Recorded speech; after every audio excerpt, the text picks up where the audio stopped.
오늘은 호세아 9장 말씀입니다. 호세아 9장과 10장은 하나님 심판에 대한 그 경고 말씀이 되겠습니다. 이 말씀을 이해하려면 어제 좀 지도를 제가 연대기를 잠깐 기록을 하고 말씀 보도록 하겠습니다.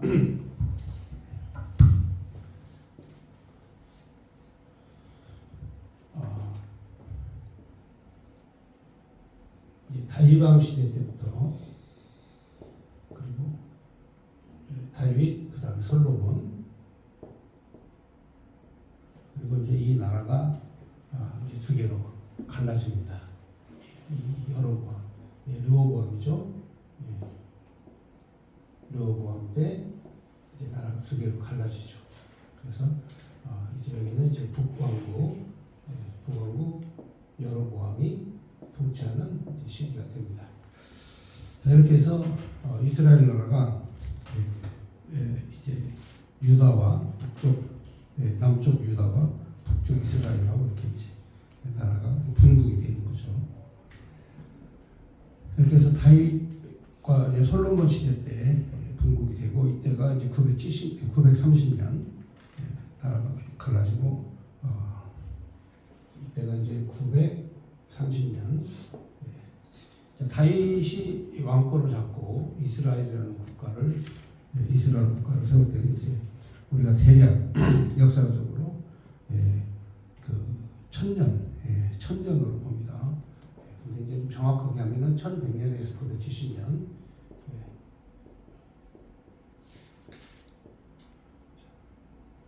자, 이 이전에는 사울이 사울의 그 통치가 있었죠. 사울의 통치는 이제 그 1050년경 1050년경에서 1100년까지. 그런데 이제 요 언저리를 다윗의 통치 천년이라고 이렇게 봅니다. 제가 이제 이 그 천년이라는 말은 예수님 오시기 1000년 전이라는 뜻이죠. 예수님 오시기 1000년 전. 그러니까 사울이 왕이 되었을 때는 예수님 오시기 1050년. 그리고 다윗이 왕이 되었을 때는 1010년. 다윗이 왕이 되어서 1010년이. 그래서 1010년에서 970년까지 40년간 다윗이 통치를 합니다. 그러니까 굉장히 오랜 시간 통치한 이때가 이제 그 이스라엘에서 이제 가장 영화롭고 가장 큰 그런 상황이 됐죠. 그리고 이제 솔로몬까지 이 970년 다윗이 이제 970년까지 왕권을 가졌으니까 또 솔로몬도 굉장히 오랫동안 통치를 하죠. 970년부터 940년까지 했으니까 상당히 그 오랜 시간 930년까지 길게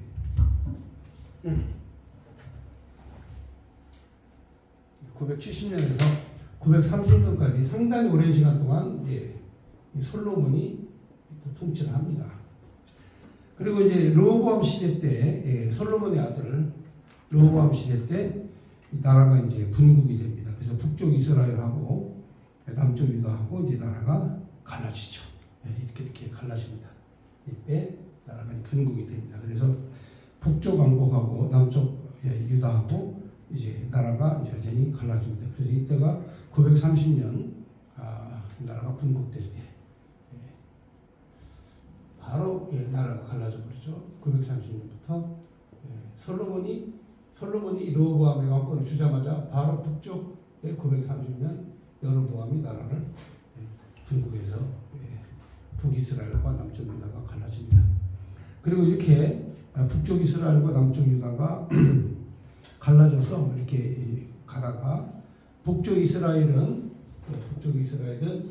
722년에 아수르가 이 유다를 이 북이스라엘을 공격해서 이때 이제 멸망을 하게 되죠.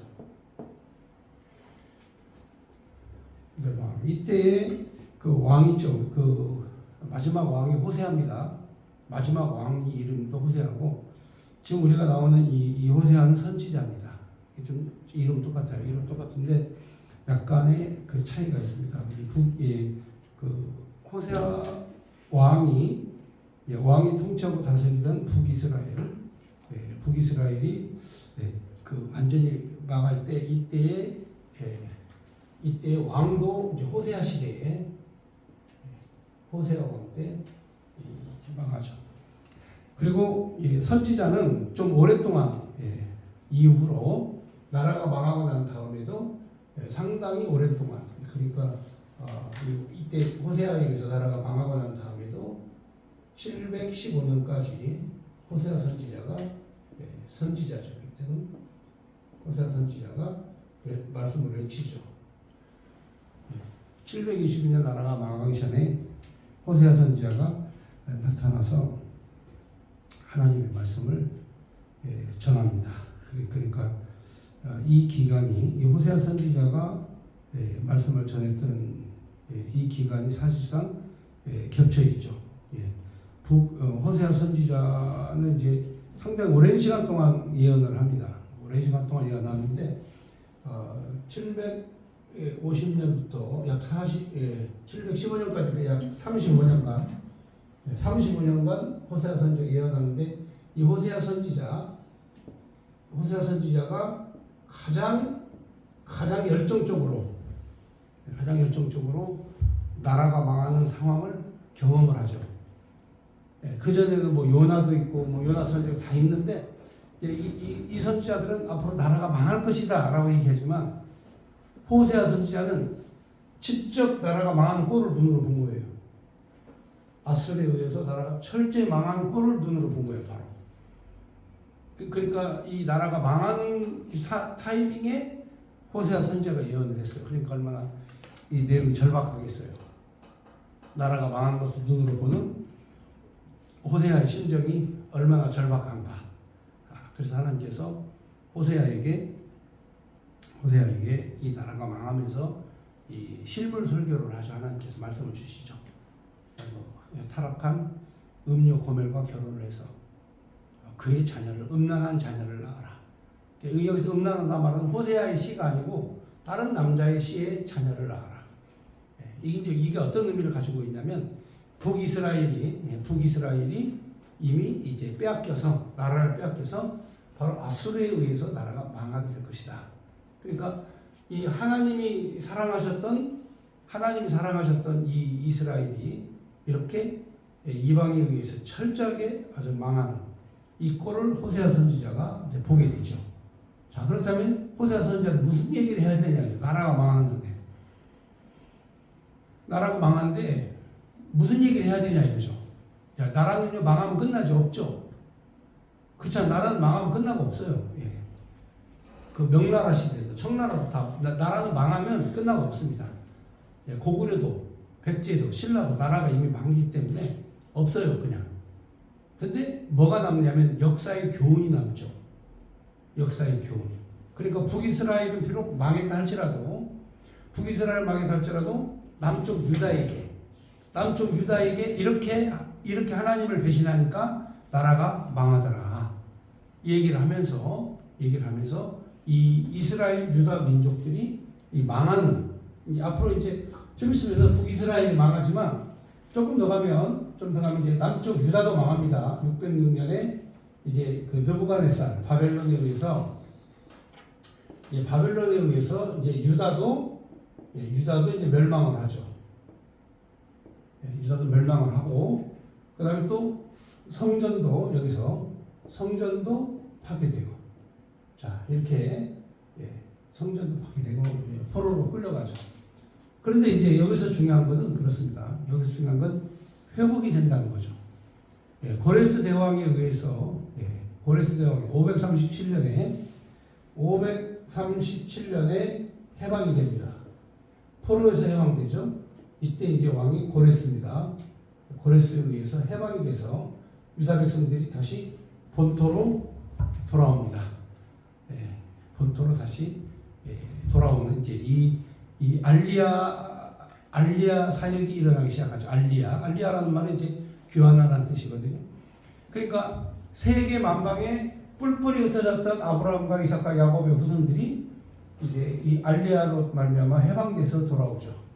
근데 이때는 북이스라엘과 남쪽 유다가 있는 게 아니라 그냥 이스라엘로 돌아옵니다. 유다 왕국으로 돌아옵니다. 그냥 유다 백성들, 유다라는 그런 나라로 돌아오죠. 그러니까 이 나라가 갈라졌다가 망했다가 다시 회복해서 돌아올 때는 이제 하나의 왕국, 통일 왕국으로 다시 돌아오죠. 근데 왕국인데 왕이 없어요. 이스라엘 백성들이 보이는데 왕이 없어. 이때부터는 이제 누가 왕이냐? 메시아. 정신적으로 영적 메시아가 왕이 되는 거죠. 무슨 말씀 가시겠죠? 왜냐하면 눈에 보이는 다윗이 없으니까 장차 메시아가 와서 우리를 통치하고 다스릴 것이다. 이게 유대 민족들의 사상이에요. 그러니까 이제 이때 나라를 빼앗기고 바벨론 통치를 받다가 이제 이 바벨론이 이제 이 고레스 대왕 파사 제국에 의해서 망하죠. 그래서 이 바벨론이 파사에 의해서 망하고 바벨론 통치가 끝나면 그 다음에 이제 파사의 통치를 받습니다. 페르시아죠. 우리 지금으로 말하는 메대와 파사의 통치를 받고 그 다음에 메대와 파사의 통치가 언제 끝났느냐? 페르시아의 통치가 언제 끝났느냐? 330년 알렉산더가 세계를 정복하죠. 이때의 나라는 헬라입니다. 헬라가 이제 나라를 점령하죠. 이때의 연대가 330년입니다. 그래서 헬라의 알렉산더가 세계를 다 점령을 하죠. 점령해서 알렉산더는 다 모르는 사람 없죠. 다 알죠. 세계를 다 점령을 합니다. 자, 그 다음에 이제 이 알렉산더가 이 헬라의 문명과 언어를 전 세계에 다 퍼뜨립니다. 그래서 이 문화적으로 세계를 통일시켜요. 그래서 신약 성경도 히브리어로 써 있는 게 아니라 헬라어로 써 있어요. 신약 성경은. 구약 성경은 구약 시대이니까 히브리어로 써 있지만 신약 성경이죠. 신약 성경은 이때 알렉산더가 전 세계에 헬라어를 퍼뜨려 가지고 헬라어로 이제 기록이 된 거죠. 로마어로 기록된 게 아니에요. 헬라어로 기록되어 있어요. 성경책, 신약 성경은 다. 왜? 헬라의 문화권에 있기 때문에. 자, 그런데 이제 헬라의 문화권에 있던 이 이스라엘이 로마의 침공을 받습니다. 여러분이 잘 아는 그 가이사 아구스토 있죠? 이 성경책에 보면 가이사 아구스토가 이제 전 세계를 통치하면서 호적 정리, 인구 조사 이걸 다 하라고 명령을 내리죠. 이때 가이사 아구스토 때 누가 태어나시냐면 이제 예수가 탄생을 합니다. 자, 예수가. 근데 이제 예수님 오시기 전에 약 70년에서 BC 한 40년경에 이제 로마가 이제 크게 이제 전 세계를 또 점령을 하죠. 그래서 헬라를 물리치고 여러분이 잘 아는 그 클레오파트라 있죠? 클레오파트라 이집트의 왕입니다. 이집트 왕인데 그 당시 이집트는 플로레미 왕조였어요. 헬라의 왕조였어요. 헬라의 왕조였고 그 클레오파트라는 이집트의 여왕이었죠. 근데 이 이집트는 헬라 제국이에요. 헬라가 지배하는 제국. 그런데 이 이집트 클레오파트라를 마지막으로 여러분들이 잘 아는 그 유명한 블루투스, 자, 또 클레오파트라, 그다음에 이제 이런 사람들이 있었던 그 시기가 예수님 오시기 70년에서 40년 전에 결국은 이제 클레오파트라가 이제 결국은 이제 그 로마 황제와 결혼도 하지만 죽습니다. 마지막에 죽고 이집트가 로마에게 지배를 받게 되죠. 그러면서 전 세계가 이제 로마의 통치를 받게 되는 겁니다. 자, 이때 이제 가이사 아우구스토가 나타나가지고 황제가 되죠. 안토니우스, 여러분 이제 블루투스, 안토니우스 얘기 들어보셨죠? 클레오파트라. 바로 이런 시기가 이제 로마가 세계를 지배하는 시기고 가이사 때 예수가 탄생을 하시죠. 자, 그러니까 그러니까 이 내용을 좀 전체적으로 아셔야 돼요. 자, 이때부터 나라를 빼앗길 때부터 나라가 빼앗길 때부터는 이제는 자 뿔뿔이 흩어지죠. 그런데 그들에게 하나님의 소망이 있죠. 그게 뭐냐? 예, 나라가 빼앗기고 그 다음에 뿔뿔이 흩어졌지만 하나님께서 이 해방된 포로를 여기서 귀환을 시켰어요. 여기 해방된 포로를 하나님께서 귀국을 시켰어요. 이때부터 이제 무슨 사상이 나오냐면 이제 메시아, 영적, 육적 지도자. 자, 이 메시아는 영적이고 육적인 이제 지도자가 온다는 거죠. 그래서 비록 나라는 이제 그 페르시아가 나라를 다스리지만 페르시아의 왕이 나라를 다스리지만 우리의 왕은 메시아다. 이 사상이 이제 생기는 거죠. 또 헬라가 우리나라를 다스리지만 우리나라의 왕은 메시아다. 메시아가 와서 반드시 이 다윗 왕국 이때 다윗이 우리가 강력한 왕과 군주로서 나라를 통치했던 것처럼 바로 이 메시아와 같은 다윗과 같은 왕이 우리에게 올 거다 하고 이때부터 이제 메시아 사상으로 메시아 오시는 걸 학수고대하면서 기다리죠. 학수고대하면서 이때부터 이제 나온 선지서들이 소선지서 있지 않습니까? 나움, 학계, 스바냐 이런 소선지서들이 다 누구를 기다리는 예언이냐면 바로 메시아를 대망하는 예언을 하게 되는 거죠. 그래서 이새의 줄기에서 한 싹이 나서 열매를 맺고 과실을 맺고 열매를 맺을 거다. 이새가 바로 누구예요? 다윗의 자손이죠. 유다 자손. 그래서 나중에 예수님 오셨을 때 소경이 예수님을 뭐라고 불러요? 다윗의 자손이라 불러요. 다윗의 자손. 당신이 우리의 메시아다는 뜻이에요. 그러니까 다윗의 자손 단순히 그냥 다윗의 자손을 부른 게 아니라 이들은 지금 현재 500년 동안 메시아를 기다리고 있었어요. 500년 동안 메시아를 대망하면서 간절히 기다렸었어요. 왜냐하면 바벨론에서 나라가 뺏기죠. 아수르에서 나라가 뺏기죠. 그죠? 또 파사에 의해서 나라가 뺏기죠. 헬라에 의해서 나라 뺏기죠. 로마에 의해서 나라 뺏기죠. 그래서 이들이 이렇게 로마에서 뺏기고 난 다음에 뿔뿔이 이때 성전이 다시 파괴되죠. 성전이 파괴된 다음에 여기서 이제 재건을 합니다. 느헤미야 성전이라고 하는데 이들이 귀환하고 난 다음에 성전이 파괴되고 고레스에 의해서 다시 보토로 돌아왔을 때 이때 제2성전을 건축을 하죠. 근데 이 제2성전도 이제 로마에 의해서 이제 AD 40년경 로마에 의해서 성전이 완전히 파괴됩니다. 그러니까 성전이 두 번 파괴되죠. 이때도 파괴되고 이제 로마에서 파괴될 때 성전은 아주 돌멩이 하나 남지 않고 뿔뿔이 다 그냥 뒷조석까지 다 캐가지고 평지로 만들어 버리죠. 이렇게 해서 이 성전이 파괴됩니다. 그래서 지금까지 성전이 없는 거예요. 지금까지 성전이 없는 거예요. 지금 2000년 지난 지금도 성전이 없어요. 근데 이 성전을 파괴한 자리에 그 땅에 누가 차지했냐면 무슬림들이 있죠. 무슬림들이 그 땅을 차지해가지고 거기다가 황금사원이라 해가지고 황금으로 이렇게 지붕을 씌운 그 사원 알죠? 저기 사진 예루살렘 사진 보면 제일 먼저 그부터 나오잖아요. 거기다가 바로 성전의 자리에다가 멸망에 가증한 것을 거기다 세웠다. 그래서 그게 바로 멸망에 가증한 이 우상 섬기는 거죠. 무슬림이 우상이라고 보는 거죠. 자, 이렇게 해서 지금 이제 전체적인 이 구도를 앞으로 모든 선지서를 배울 때마다 이 구도를 이해를 하셔야 돼요. 그게 바로 뭐냐? 자, 나라는 망한다. 아수르에서도 망하고, 그 다음에 바벨론에서 나라가 망한다. 그렇지만 이때부터는 우리가 누구를 기다린다? 메시아를 기다린다. 메시아 사상이죠. 그러니까 이거를 얘기하려고 하는 게 핵심이에요. 하나님께서 우리를 다시 새로운 통치자, 영적 통치자를 보내서 우리를 구원하실 것이다. 자, 이거를 선지자들이 얘기하는 거죠.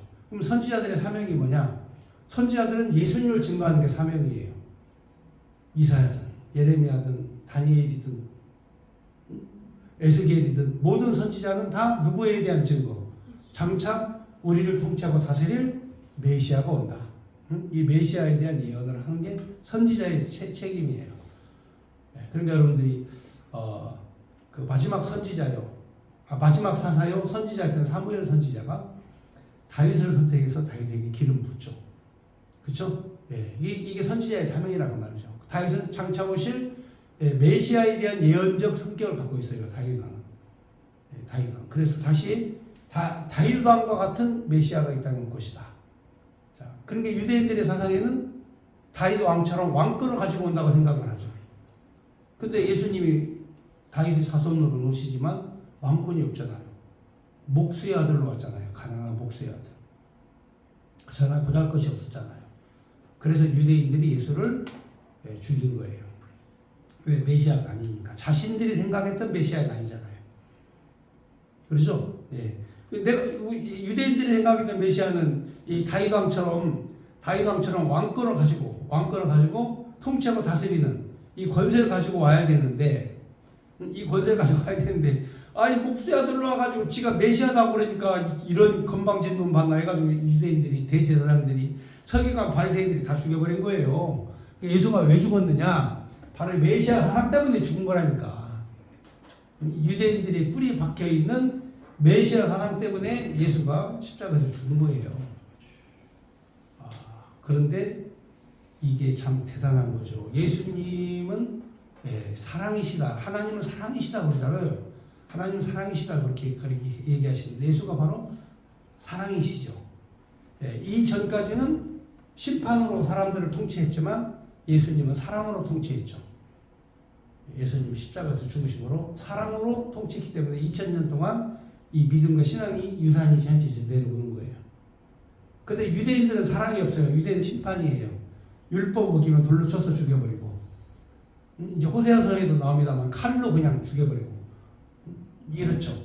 그러니까 이제 좀 성격이 달라요. 구약 시대의 그런 그 복음과 신약 시대의 복음과는 성격이 좀 다릅니다.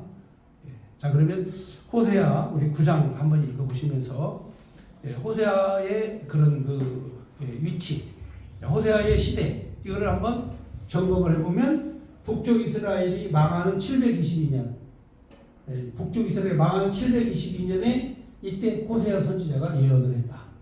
그래서 나라가 망하고 5년까지 더 살아요. 720년 나라가 망하고 난 다음에 뿔뿔이 흩어지고 포로로 잡혀가고 전부 다 죽임을 당하고 난 다음에 호세아 선지자가 이 글을 쓴 거죠. 요거. 그러니까 이게 얼마나 절박한 상황인지 아시겠죠? 나라가 망하기 바로 직전에 쓴 책이에요. 그러니까 이 내용이 얼마나 절박한가 한번 보겠습니다. 9장 1절 이스라엘아 너는 이방 사람처럼 기뻐 뛰놀지 마라. 내가 음행하여 내 하나님을 떠나고 각 타작마당에서 음행의 값을 좋아하였느니라. 그러니까 하나님 여호와를 섬기지 않고 타작마당에서 우상을 섬겼다는 거죠. 타작마당에서 하나님을 섬기지 않고 우상을 섬겼다. 이게 이제 음행이다. 이거는 우상 섬기다는 뜻입니다. 여기서 뭐 남녀간 음행을 했다 이런 얘기가 아니고 마음이 하나님께 떠나서 이 우상에게 갔다. 그걸 이스라엘은 음행이라고 보는 거죠. 그 다음에 타작마당이나 술집이 그들을 기르지 못할 것이며 새 포도주도 떨어질 것이요. 그러니까 기쁨과 즐거움이 다 사라질 것이다. 마지막 때 이스라엘이 그 범죄하고 타락함으로 말미암아 그들의 기쁨은 다 사라질 것이다. 그들은 여호와의 땅에 거주하지 못하고 뿔뿔이 흩어질 것이라는 뜻이죠. 여호와의 땅이 어디예요? 가나안 땅이죠. 아브라함과 이삭과 야곱이 허락한 바로 그 땅. 내가 이 땅을 넣어내면 주겠다고 한 그 땅 있죠. 그 땅에서 살지 못한다. 그 말은 무슨 얘기예요? 포로로 끌려가서 세계의 뿔뿔이 흩어져서 살게 될 것이다. 그래서 너희는 여호와의 땅에 거주하지 못하고 에브라임은 애굽으로 다시 가고 그 다음 아수르에서 더러운 것을 먹을 것이니라. 여기서 이제 유대인들은 이스라엘 사람들은 그 먹지 않는 음식들이 있죠. 뭐 개고기라든가 이런 거 안 먹죠. 돼지고기 이런 거 안 먹습니다. 뭐 오징어 이런 거 안 먹어요. 자, 근데 4절에 보면 그들은 여호와께서 포도주를 부어 드리지 못하며 또 여호와께 기뻐하시는 바도 되지 못할 것이라.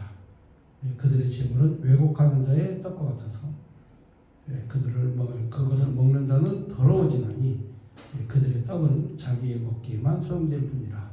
여호와의 집에 드릴 것이 아님이니라. 그러니까 성소도 파괴되고 제사도 없고 하나님 앞에 드리는 떡도 없고 더러운 떡만 먹게 될 것이다.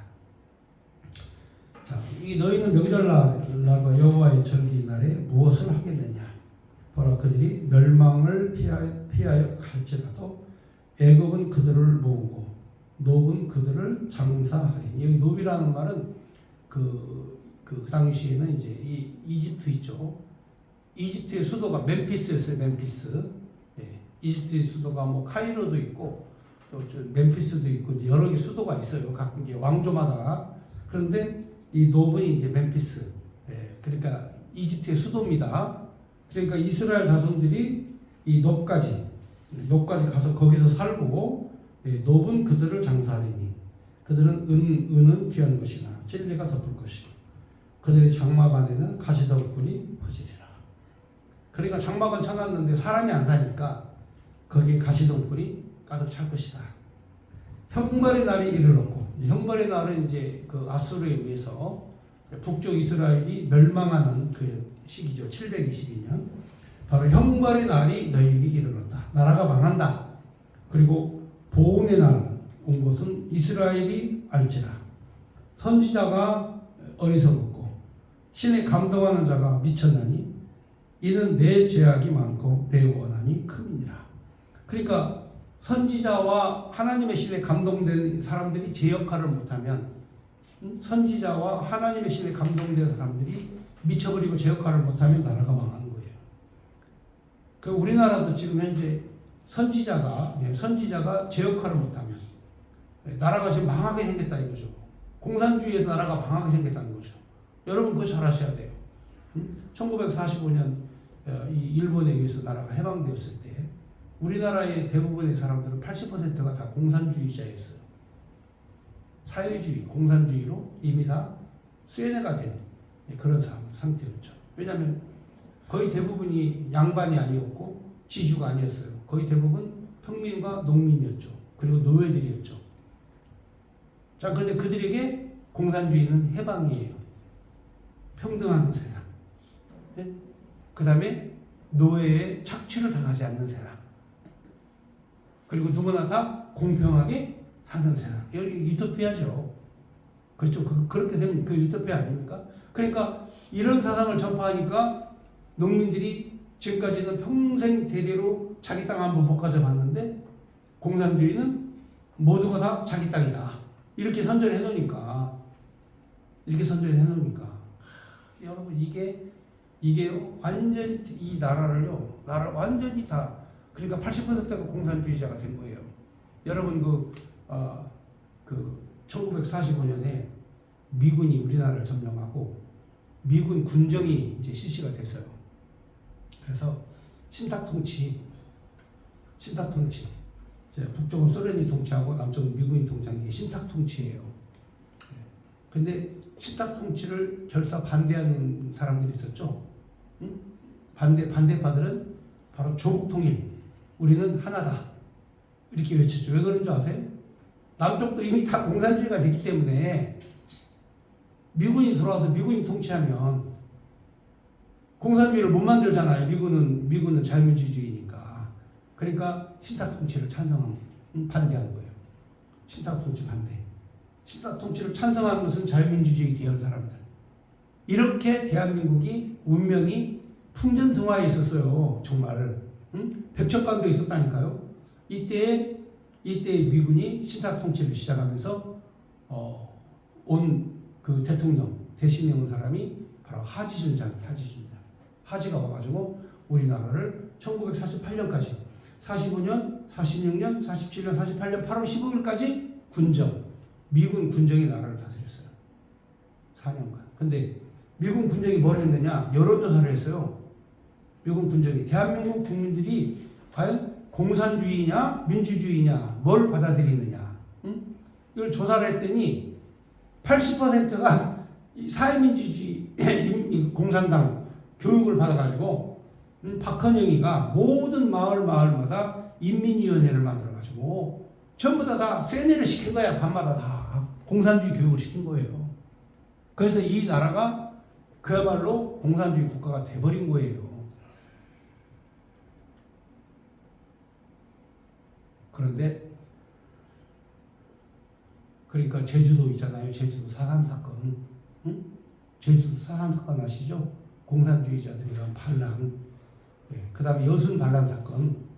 예, 이게 전부 다 예, 공산주의자들이 가득 차 있었기 때문에 예, 그렇죠. 구연대 여수순천 구연대가 반란을 일으켜가지고 예, 국군과 싸우는 이런 일이 생기는 거예요. 반란 사건이.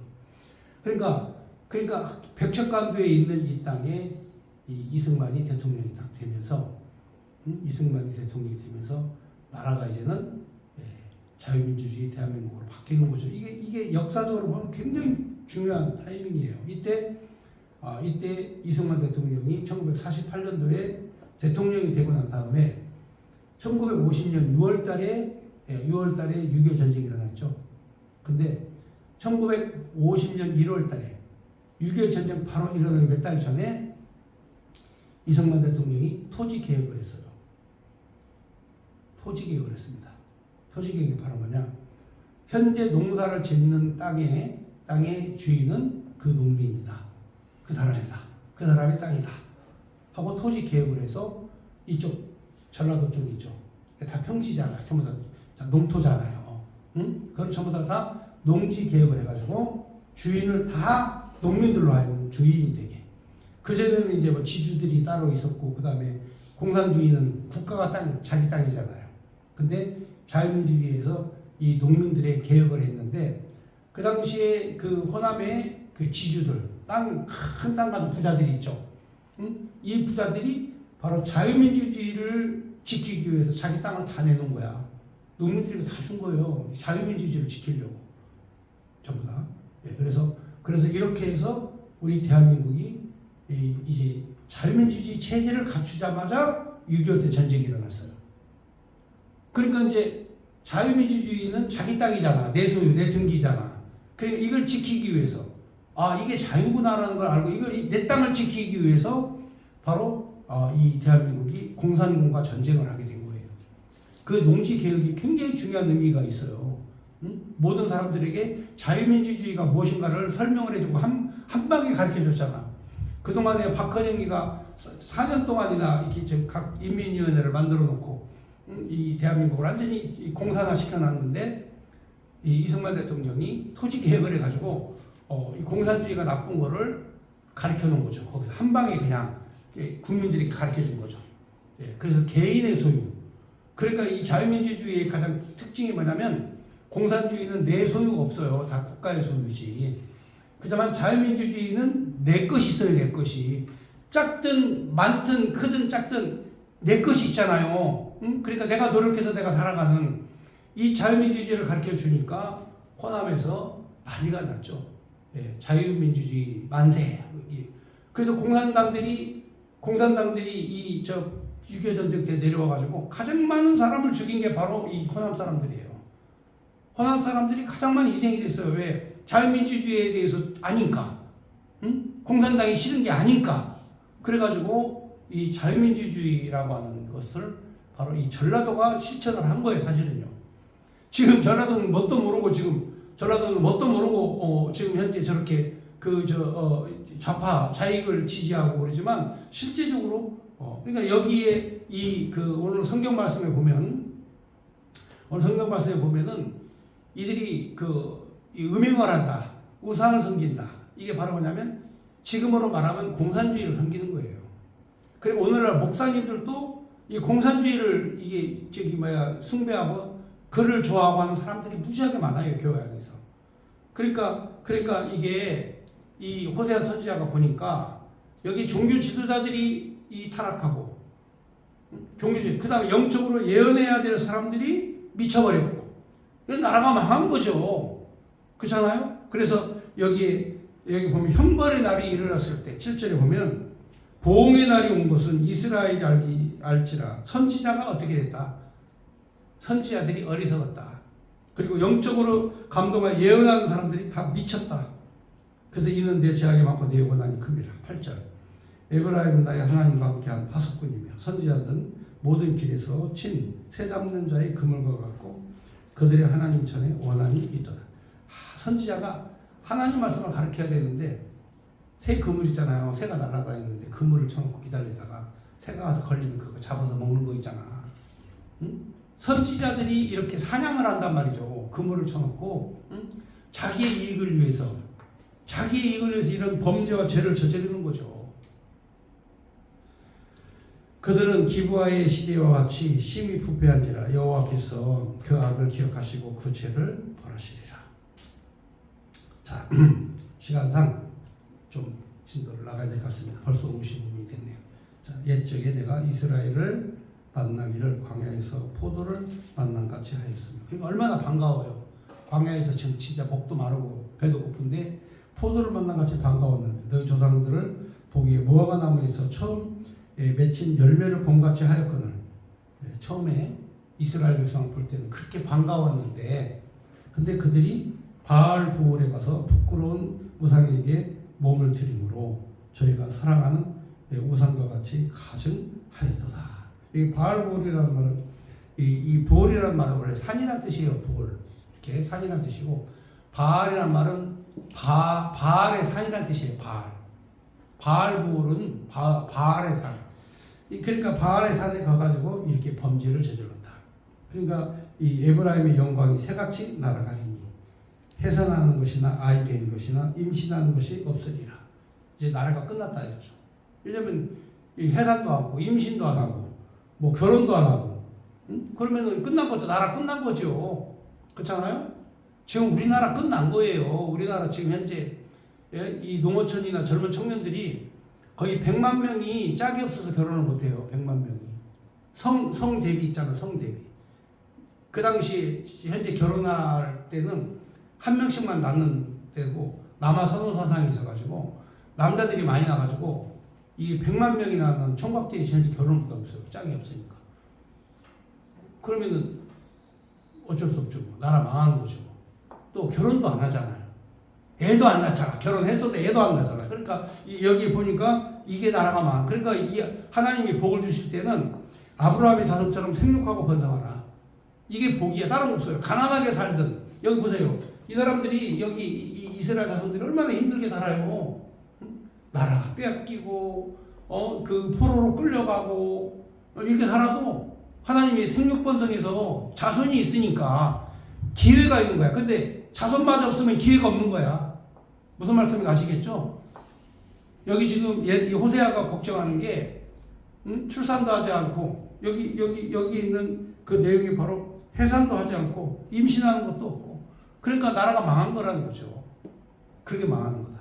자, 그래서 여기에 12절에 보면 혹 그들이 자식을 기를지라도 내가 그 자식을 없이하여 한 사람도 남기지 아니할 것이라. 내가 그들을 떠난 때 그들에게 화가 미치리로다. 내가 보건대 에브라임은 아름다운 것에 심긴 두로와 같으나 아름다운 것에 심긴 두로라. 두로가 되면 이제 지중해 해안에 있는 아름다운 공업도시야. 이 도시는 공업도시인데 이 두로는 지금은 이제 이 두로라는 단어를 쓰지 않고 지금은 이제 아름다운 항구 도시로